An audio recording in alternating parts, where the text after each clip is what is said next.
السلام علیکم رحمۃ اللہ، کیسے ہیں آپ؟ امید کرتی ہوں آپ خیریت سے ہوں گے۔ آپ کا لیسن سورۃ الانعام پارہ نمبر 7 رکوع نمبر 13 ہے۔ شروع کرتے ہیں اللہ کے نام سے۔ اعوذ باللہ من الشیطان الرجیم، بسم اللہ الرحمن الرحیم۔ قل انی نہیت ان اعبد الذین تدعون من دون اللہ قل لا اتبع اہواءکم قد ضللت اذا وما انا من المہتدین۔ کل کہہ دیجئے انی بے شک میں نہیتو میں منع کیا گیا ہوں، میں روکا گیا ہوں، مجہول ہے، ٹھیک ہے، ان کے عابدہ میں عبادت کروں، الذین ان لوگوں کی تدعون تم پکارتے ہو، من دون اللہ اللہ کے سوا۔ من کا مطلب سے ہوتا ہے، لیکن یہاں پہ من کا کوئی ترجمہ نہیں ہوگا، من دون اللہ اللہ کے سوا۔ قل کہہ دیجئے لا اتبع نہیں میں پیروی کرتا، اہواءکم تمہاری خواہشات کی، قد ضللت تحقیق میں گمراہ ہو گیا، اذن تب، وما انا اور نہیں میں، من المہتدین ہدایت پانے والوں میں سے۔ اسم فاعل ہے، یہ من کا مجرور بن کر آیا ہے، ٹھیک ہے، کوئی مشکل نہیں ہے۔ اللہ تعالیٰ کہہ رہے ہیں اے نبی محمد صلی اللہ علیہ وسلم ان سے کہہ دیجئے کہ مجھے تو منع کیا گیا ہے، یعنی اللہ نے مجھے منع کیا ہے کہ میں ان بتوں کی پوجا کروں، ان بتوں کی عبادت کروں جن کو تم پکارتے ہو اللہ کے سوا، ٹھیک ہے، میں تمہارے باطل معبودوں کی عبادت نہیں کروں گا۔ کل کہہ دیجئے لا اتبع اہواءکم نہیں میں پیروی کرتا تمہاری خواہشات کی، یعنی جو تم نے باتیں خود سے بنائی ہوئی ہیں میں ان کی پیروی نہیں کروں گا۔ قد ضللت اذا وما انا من المہتدین تحقیق میں گمراہ ہو گیا تب، یعنی اگر میں نے تمہاری خواہشات، تمہارے خیالی باتوں کی پر پیروی کی، ان پر عمل کیا تو میں تو سیدھے راستے سے گمراہ ہو گیا، بہک گیا۔ وما انا من المہتدین پھر میں نہ ہوا ہدایت پانے والوں میں سے۔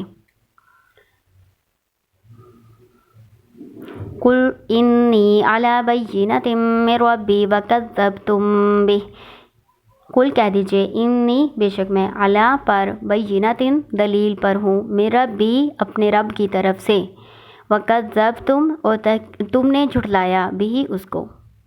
کہہ دیجئے میں اپنے رب کی طرف سے واضح دلیل پر ہوں، یعنی میری طرف وحی نازل کی گئی ہے اور میں دلیل پر ہوں، میں سیدھے راستے پر ہوں، وکذبتم بھی اور تم نے اس کو جھٹلایا۔ ما عندی ما تستعجلون بہ ماں نہیں، عندی میرے پاس، ماں جو تستعجلون تم جلدی طلب کرتے ہو بھی اس کو، تم جس چیز کی جلدی کرتے ہو وہ میرے پاس نہیں ہے۔ کس چیز کی جلدی کرتے تھے کافر؟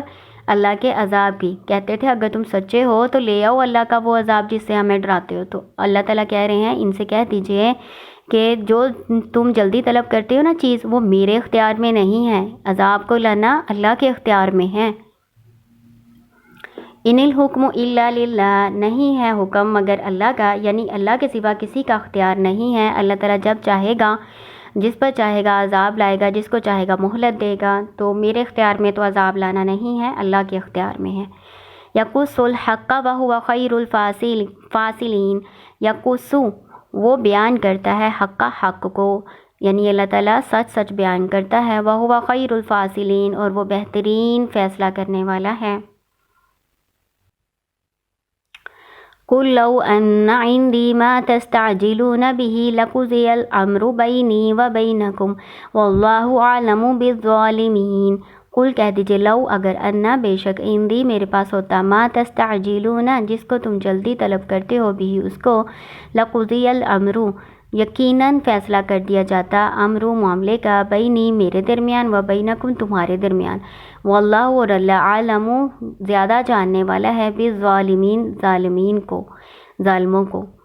اللہ تعالیٰ کہہ رہے ہیں جو تم عذاب اللہ کا مجھ سے طلب کرتے ہو اگر میرے اختیار میں ہوتا نا پھر تو فیصلہ کر دیا جانا تھا، یعنی پھر وہ عذاب تم پر آ جانا تھا۔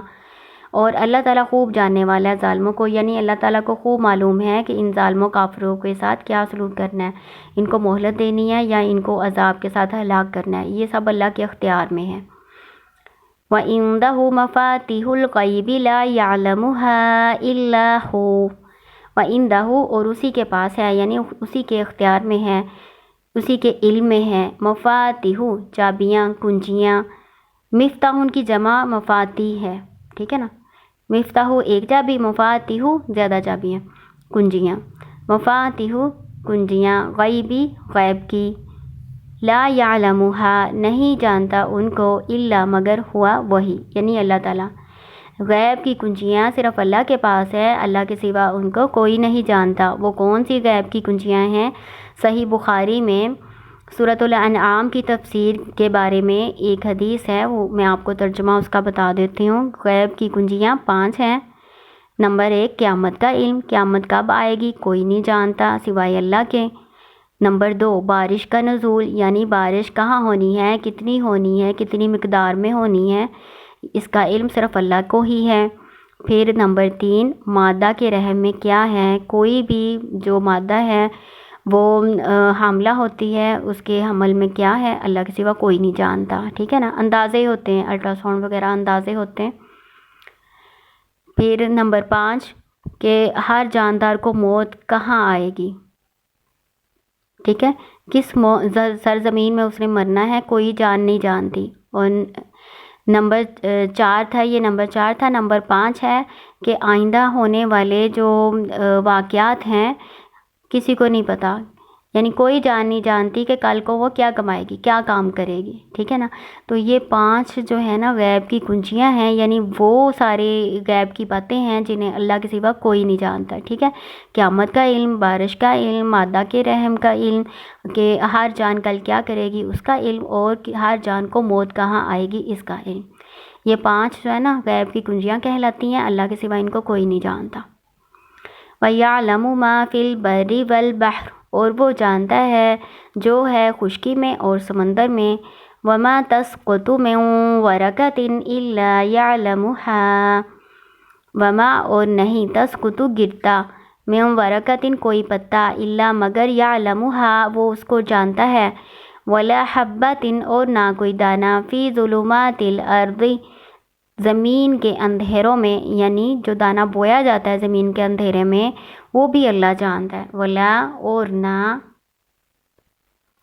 رطب ولا یابس الا فی کتاب مبین اور نہ کوئی تازہ اور نہ کوئی خشک، تر بھی کہہ سکتے ہیں تازہ بھی کہہ سکتے ہیں، الا مگر فی کتاب مبین واضح یا روشن کتاب میں ہے. وہ کون سی کھلی کتاب ہے، وہ کون سی روشن کتاب ہے؟ لوح محفوظ. یعنی اللہ تعالیٰ کہہ رہے ہیں کوئی بھی پرتا اللہ کی مرضی کے بغیر نہیں گرتا، اللہ کے علم میں ہوتا ہے.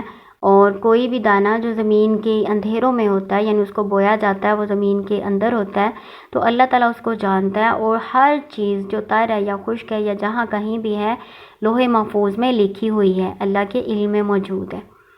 وَهُوَ الَّذِي يَتَوَفَّاكُم بِاللَّيْلِ وَيَعْلَمُ مَا جَرَحْتُم بِالنَّهَارِ ثُمَّ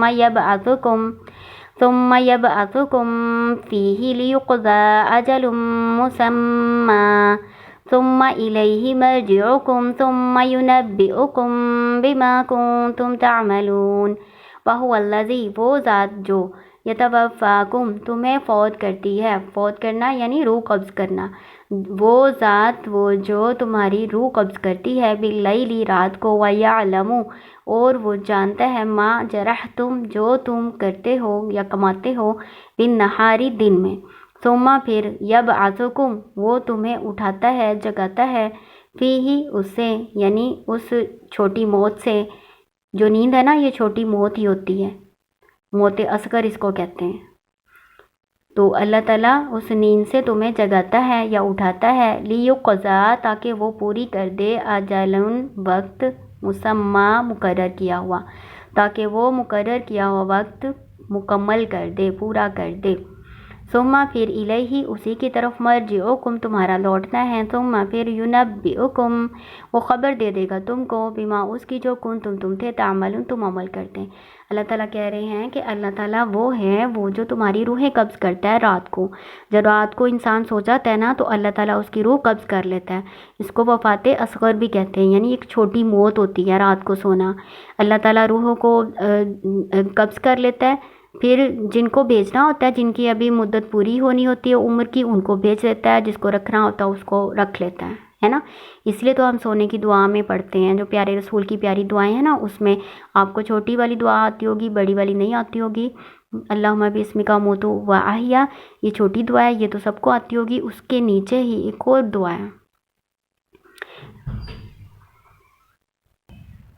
وہ دعا اس طرح سے ہے، بسم اللہ الرحمن الرحیم، بِاسْمِکَ ربی وضعت جنبی وبک ارفعہ ان امسکت نفسی فرحمها وان ارسلتها فاحفظها بما تحفظ به عبادک الصالحین۔ ٹھیک ہے، اس کا ترجمہ میں آپ کو بتا دیتی ہوں۔ بِاسْمِکَ ربی، تیرے نام کے ساتھ اے میرے رب، وضعت جنبی، میں رکھتا ہوں یا رکھتی ہوں اپنا پہلو، وبک ارفعہ، اور تیرے ہی نام کے ساتھ اس کو اٹھاؤں گی، ان امسکت نفسی، اگر تو روک لے میرے نفس کو، میری جان کو، فرحمہا، بس رحم کرنا تو اس پر، وَإِنْ أَرْسَلْتَهَا، اور اگر تو اس کو بھیج دے، فَاحْفَظْهَا، تو حفاظت کرنا اس کی، بما، ساتھ اس کے جو، تحفظو، آپ حفاظت کرتے ہیں، بھی، ساتھ اس کے، عبادک الصالحین، اپنے نیک بندوں کی۔ ٹھیک ہے نا، تو یہ دعا ہے پیارے رسول کی پیاری دعائیں، اس میں سونے کی جو دعا ہے نا، وہ والی اللہم بسمک اموت واحیا، اسی کے نیچے یہ دعا لکھی ہوئی ہے، آپ نے وہاں سے دیکھ کے نا روزانہ یہ پڑھنی کرنی ہے، کیونکہ کوئی پتہ نہیں ہے کہ کوئی سویا ہے صبح کو اٹھے گا یا نہیں اٹھے گا، ہے نا، اللہ تعالیٰ نے اس کی روح کو بھیجنا ہے دنیا میں یا نہیں بھیجنا، تو ہم اللہ تعالیٰ سے یہ کتنی اچھی دعا کرتے ہیں، تو آپ نے بھی یہ والی یاد کر لینی ہے۔ ٹھیک ہے، پھر آگے اللہ تعالیٰ کہہ رہے ہیں وہ جانتا ہے، اللہ تعالیٰ جانتا ہے جو تم کماتے ہو، یعنی جو تم نے سارے دن میں کیا ہے نا، وہ اللہ کو معلوم ہے۔ پھر وہ اللہ تعالیٰ کہتے ہیں پھر وہ تمہیں اٹھاتا ہے، یعنی پھر اللہ تعالیٰ تمہیں نیند سے جگاتا ہے، پھر اس میں یعنی دن میں، لیقضا، تاکہ وہ مکمل کر دے، پوری کر دے، اجل مسمى، جو مقرر کی ہوئی مدت ہے۔ وہ کون سی مدت ہے، کون سا وقت ہے، اس کی عمر کی۔ ٹھیک ہے، جس کی روح کو بھیجنا ہوتا ہے، جس کی عمر ابھی باقی ہوتی ہے، تو پھر اللہ تعالیٰ اس کو بھیج دیتا ہے تاکہ اس کی مقررہ جو عمر ہے نا اس کو پورا کرے۔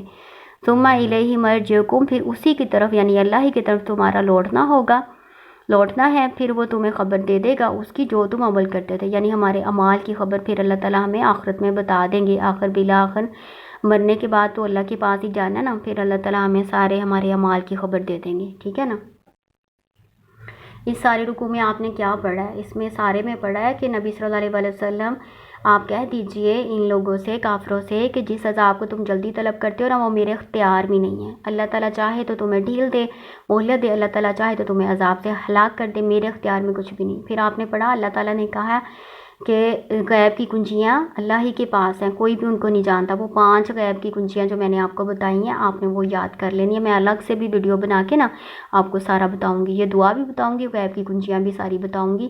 اب میں نے جیسے بتایا 2-3 دفعہ میں نے رپیٹ کیا، اس کو یاد کر لینا۔ پھر اللہ تعالیٰ کہہ رہے ہیں ہر چیز اللہ کے علم میں ہے، چاہے وہ خشکی میں ہے، تری میں ہے، وہ زمین کے اندھیروں میں ہے، یا کوئی پتا زمین پہ گرتا ہے، ہر چیز اللہ کے علم میں ہے، لوح محفوظ میں لکھی ہوئی ہے۔ پھر یہ رات کو فوت ہونے والا، روح قبض کرنے والا میں نے آپ کو بتایا سارا، تو اس کو آپ نے اچھی طرح سے 2-3 باتیں اس کو اچھی طرح سے آپ نے ذہن نشین کر لینا ہے۔ السلام علیکم ورحمۃ اللہ۔